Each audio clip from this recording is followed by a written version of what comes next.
টুকটাক কেনাকাটায় মার্কেটে গেলাম বাচ্চাদের সাথে। আসসালামু আলাইকুম এভরিওয়ান, কেমন আছেন?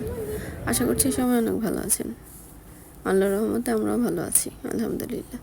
আসলে সর্বাবস্থায় আমাদের আলহামদুলিল্লাহ বলাটা উচিত। সবসময় আল্লাহ তাআলা যখন যেভাবে রাখে সকলেরই উচিত শুকরিয়া আদায় করা। তো বাচ্চাদের কেনাকাটা তাই সাথে নিয়ে গিয়েছিলাম আমাদেরকে। ওই দিন মেইন রিজন ছিল ফারাবির কেনাকাটা। তো ওর জন্য কেনাকাটা হচ্ছিল। কেনাকাটা ওই দিন অনেক কিছুই হয়েছে, কিন্তু ছোট ছোট ক্লিপ নিয়েছি, তাই আর ভিডিওটা বড় করিনি। ছোট ছোট যতটুকুই পেরেছি ততটুকুই ভিডিও করেছি। ওর জুতা কেনা শেষ, তারপর ওর জন্য শার্ট কেনা হলো। এরপরে মোটামুটিভাবে আবদুল্লার জন্য কেনাকাটা হয়েছে। বায়না ধরছিল খেলা করবে, ওরা খেলবে, তাই চলে গিয়েছিলাম আবার রাজলক্ষ্মীতে। খেলাধুলা করে খাওয়া দাওয়া করে আমরা বাসায় চলে গেলাম। তো ভিডিওটা আর বড় করলাম না। সবাই ভালো থাকবেন, সুস্থ থাকবেন, আমাদের জন্য দোয়া করবেন।